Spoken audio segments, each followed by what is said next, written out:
Dzina la Atate ndi la Mwana ndi la Mzimu Woyera. Amen. Kwatha. It is finished. Tetelestai. Lero ndi tsiku lachisanu. Lachisanu Loyera. Ndi lachisanu limene timakumbukira mbiri ya chipulumutso chathu. Tsiku la lero sikumakhala nsembe ya misa, chifukwa wansembe wamkulu Mbuye Yesu akupereka okha nsembe yoti atipulumutse. Tsiku la lero ndi tsiku lodzipereka, lodzikhuthula. Inu amene simunasaleko, lero tasalani ndi kupunguza.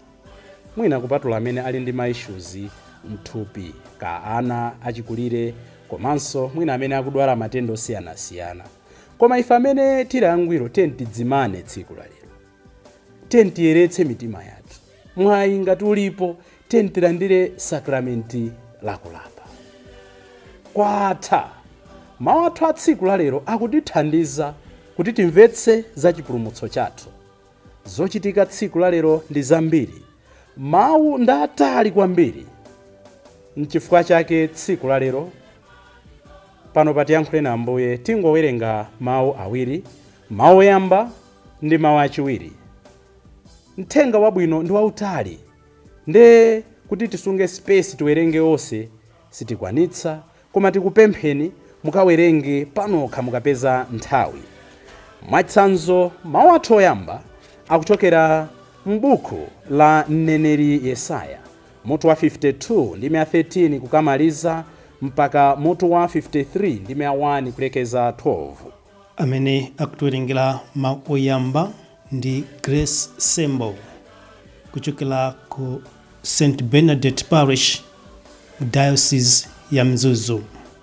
Mawu athu achiwiri ndi kalata yolembera Aheberi, mutu wa 4 ndi 14 kulekeza 16, kudzayambiranso mutu wa 5 kudzawerenga ndime ya 7 mpaka 9. Amene akutiwerengera mawu achiwiri ndi Bernadette Msowoya kuchokera ku St. Bernadette Parish, Diocese ya Mzuzu. Ndipo mthenga wabwino, mawu a tsiku la lero, kusauka kwa Mbuye Yesu ndi monga adalembera Yohane Woyera. Nde tikangowerenga mutu 18 ndime yonse kukafikanso mutu wa 19 ndime 1 kulekeza 42. Mawu a m'buku Loyera. Mawu a m'buku la mneneri Yesaya. Yesaya 49 verse la 1 mpaka na 6. Mverani inu anthu akumayiko, amphepete mwa nyanja. Tcherani khutu inu anthu akutali. Chauta adandiyitana ndisanabadwe. Adanditchula zina ndidakali m'mimba mwa amayi anga. Adasandutsa pakamwa panga kuti pakhale ngati lupanga lakuthwa. Adandichinjiriza ndi dzanja lake. Adandisula ngati muvi wakuthwa nandibisa mpondo umwake. Adandiuza kuti, iwe Israeli, ndiwe mtumiki wanga. Anthu azanditamanda chifukwa cha iwe. Koma ndidati, ndagwira ntchito yopanda phindu. Ndangowononga mphamvu zanga pachabe. Komabe zondiyenererazi zili m'manja mwa Chauta. Mphotho yanga ili m'manja mwa Mulungu wanga.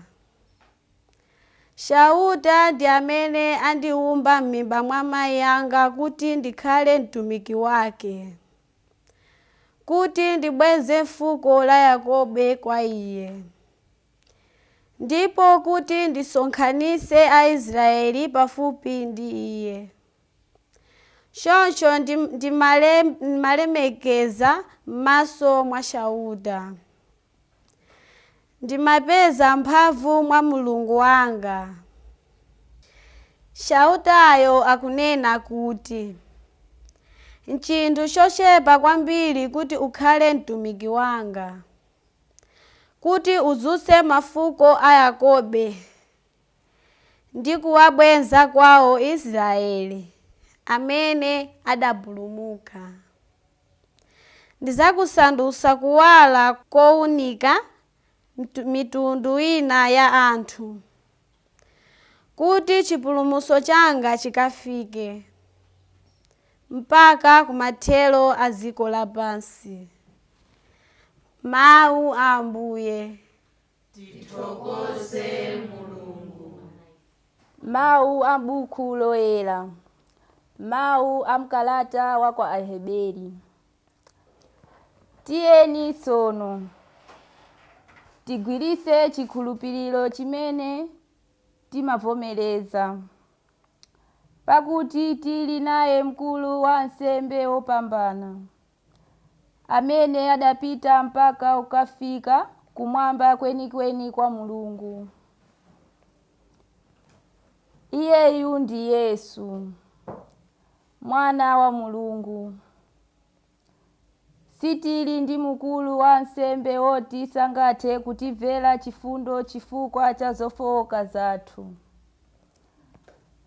Wathu mkulu wa ansembe onse adayesedwa pa zonse, monga momwe ife timayesedwera, koma iye sadachimwe konse. Tiyeni tsono tiyandikire mopanda mantha ku mpando wa chifumu wa Mulungu okoma mtima, kumeneko tidzalandira chifundo, ndipo mwakukoma mtima kwa Mulungu tidzapeza thandizo pa nthawi yake yeniyeni. Yesu, pa nthawi imene anali munthu pasi pano, mofuwula ndi molira misonzi, adapereka mapemphero ndi madandaulo kwa Mulungu, amene anali nazo mphamvu zompulumutsa ku imfa. Ndiye popeza kuti Yesu adadzipereka modzichepetsa, Mulungu adamvera mapemphero ake. Motero Yesu, ngakhale anali mwana wa Mulungu, adaphunzira kumvera pakumva zowawa, atasanduka wangwiro kotheratu. Adakhala gwero la chipulumutso chosatha kwa onse omvera iye. Mawu a Ambuye. Tithokoze Mulungu. Abale ndi alongo, ndimati ndingofotokozera pang'ono mmene tayendera kuchokera pa 22 February kufika tsiku la lero. Ndiye kuti tsopano lero tili mu tsiku la namba 39 posawerengera masiku ala Mulungu.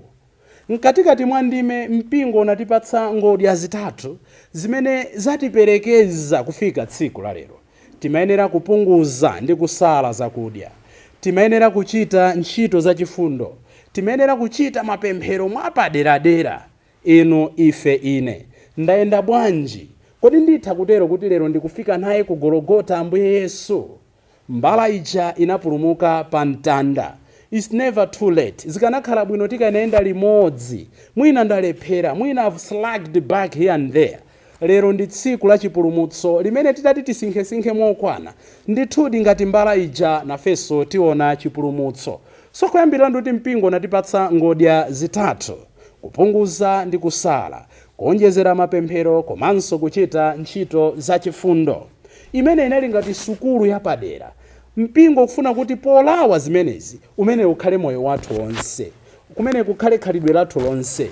Remember, an attitude done in good faith becomes a habit. Kenaka mpingo natipatsa masiku amenewa amene tinagawa m'milungu isanu ndi umodzi, 6 weeks. Ndipo ndimafuna kuti mwachidule tikumbukire mmene tayendera. Mulungu woyamba tinkasinkhasinkha the temptations of Jesus, tinakwera naye Ambuye pa phiri m'chipululu muja mmene anayesedwa. Anapambana chifukwa anadalira Mulungu, anapambana anadalira mawu ake. Nyengo ya Lenti inali sukulu yotiphunzitsa kuti mayesero amene timakumana nawo tsiku ndi tsiku tidzapambana tikayenda ndi Ambuye Yesu, tikadalira mawu ake, tikachita kufuna kwa Mulungu. Mulungu wachiwiri tinakwera naye Ambuye pa phiri la Tabo pamene anasinthika m'maonekedwe, kuti ngakhale mavuto alipo tikaphunzira kumatula m'manja mwa Mulungu, amatipanga raise, amatiyika pena pake, timapambana. Komatu tikapambana tikachita bwino, tisakhazikike m'chipambano cha nthawi yochepa, tizitsika tikagwire ntchito. Monga Petro ananena, zili bwino tili pano mutilole timange misasa itatu. Ambuye sanawuza kuti tiyeni titsike ulendo sunathe. Nyengo ya Lenti imatikumbutsa kuti mmoyo muno tizikumana nthawi zina ndi chipambano cha kanthawi pochepa.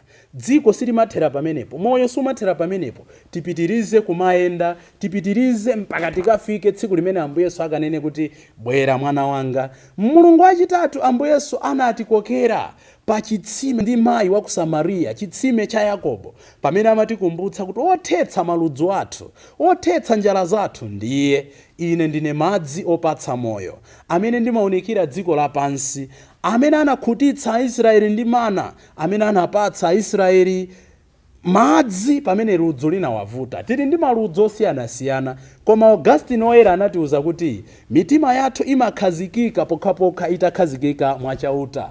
Mulungu wachinayi Ambuye Yesu amatikumbutsa kuti tili ndi kusaona kosiyanasiyana.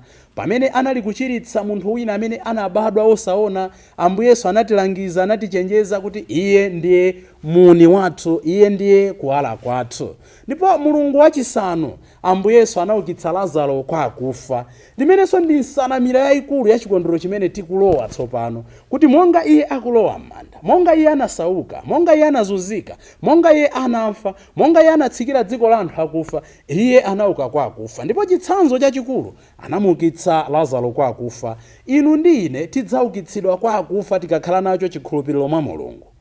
Amene amakhulupirira ine ngakhale amfe ndidzamuukitsa kwa akufa. Tayenda choncho, ndipo sabata yatha la Mulungu lapitali timayimba tintame mwana wa Davide. Koma tiona kuti mkatikati mwa ndime anthu amene amanena kuti Hosanna in the highest ndi amene tsiku lalero akunena kuti mpachikeni, mpachikeni. Atokhala inu, nditokhala ine. Amene Mulungu akatichitira zazikulu nthawi ina timanena kuti Hosanna. Koma nyengo zikathina kudzera mwa anzathu, kudzera mu zichitochito zathu, tikunena kuti mpachikeni, mpachikeni. Pamene tikuzunza ena, pamene tikuchitira ena nkhanza, pamene tikulephera kuthandiza ena, tikunena kuti Ambuye apachikidwe pa mtanda. Tsono tsiku lalero lachisanu loyera abale ndi alongo, kuchitikanso zinthu zambiri. Poyamba ndi njira ya mtanda, mapemphero a njira ya mtanda amene ndofunika. Maparishi osiyanasiyana amakoza madongosolo osiyanasiyana. Tiye tichite nawo mapemphero amenewa. Tisangochita mwa drama, kungochita mozolowera. Koma pamene tikunena kuti Yesu agwa kachiwiri, tiziona kuti zimene zikungwetsa Ambuye Yesu zimene ndimachita ine ndi ziti. Yesu agwa kachiwiri. Kodi Ambuye mudandisaukira chabe? Tikamachita mapemphero oseaja. So tichepetse drama tsiku lalero. Koma tizilingalira zimene zizichitika pa njira ya mtanda. Chigawo choyamba chikhala chimenecho. Chigawo chachiwiri chimene ndi chigawo chofunikira koposa ndi chigawo cha mapemphero akulu a Khristu. Tisanafike kumeneko kumakhala chigawo chopembedza mtanda. Zaka ziwiri zapitazi tinalephera chifukwa cha muliri wa COVID. Chaka chino Mulungu atikomera mtima, tenti tuluke. Kupembedza mtanda sizimatanthauza kupembedza mafano. Paulo Loyera amatipempha kuti tizinyadira pa mtanda chifukwa ndiye gwero la chipulumutso chathu. So tikupembedza mwaulemekeza chifukwa pa mtanda ndi pamene pali gwero la chipulumutso chathu. Chigawo chachitatu ndi chimene ndinene kuti pakhala chigawo cha kuwerenga mawu komanso mapemphero a Khristu. Ena amataka ngochita njira mtanda amaganiza kuti athana nazo. Ayi, tikafike mpaka chigawo cha mapemphero a Khristu. Chifukwa mchigawo chimenechi timapempherera zolinga zonse za mpingo. Tipempherera nsembe, tipempherera Khristu, tipempherera mabanja, tipempherera Ayuda, tipempherera mipingo ina, tipempherera ngakhale amene samakhulupirira Mulungu, tipempherera amene amaunyoza mpingo, tipempherera mafumu, tipempherera mapresident, tipempherera atsogoleri ena aliwonse. Mukuona kuti ndi zofunikira mpingo wonse lero ukutula mapemphero amenewa m'manja mwa Mulungu. Chigawo chotsirizira kukhala kulandira Ukaristiya. Monga tanenera, nsembe ya misa ya lero akuipereka yekha wansembe wamkulu. Choncho ansembe lero angolandiritsa Ukaristiya umene nsembe ya misa tinapanga dzulo. Ndipo aonetsetse ansembe kuti Ukaristiya wonse uthe tsiku la lero. Atha kungosungako uwiri utatu mwina in case ena adwala akalandire umenewo. Koma pokafika tsiku la mawa tabenakolo ikhala yotsegula. China chilichonse mawa tikufuna tikayambe mwatsopano. Mulokonzeka bwanji kukhuthula moyo wanu lero kuti Ambuye asinthe moyo wanu. Mbala ije natembenuka pa mtanda nkutheka talephera kuchokera pa 22 February nyengo yonse ya Lenti. Lero Ambuye akuti ndi tsiku la chipulumutso. Potsirizira, Ambuye Yesu pa mtanda paja ananena mawu awa: kwatha, it is finished. Akufuna mawu awa aliyense mwa ife ayankhule: ndathana nazo zoyipa, ndathana nalo dama, ndathana nako kudzikonda, ndathana nazo izo, ndathana nawo mwano. Ndi chiti chimene ndifuule lero kuti kwatha. Ambuye tithandizeni kuti tsiku la lero limene timalinyadira kuti ndi tsiku inde lomvetsa chisoni, koma timanena kuti ndi tsiku la chipulumutso chathu. It's a good Friday. Pa chichewa chothyoka titha kutero kuti ndi lachisanu labwino. Tithandizeni Ambuye kutembenuka mtima ndi kubwerera kwa inu. Tipemphere. Atate, tadziwa kuti mumakonda anthu kotheratu, pakuti simudatimane ngakhale mwana wanu. Mudampereka chifukwa cha ife tonse kuti atipulumutse. Lero mutionetsenso chifundo chanu kuti ife amene tikufuna kulandula mapazi a Yesu Khristu pa ulendo wake okaphedwa, mutichirikize monga momwe mudanchirikizira iyeyo, ndipo mutiyeretse ndi kutisandutsa angwiro pamwambo okumbukira Pasaka yake. Tapempha zonsezi mwa Yesu Khristu Ambuye athu. Ndikufunirani tsiku lopambana. Tiyeni tipemphererane wina ndi nzake kuti tsiku la lero likhale lotembenuka mtima, osatopa pochita zabwino. Bye.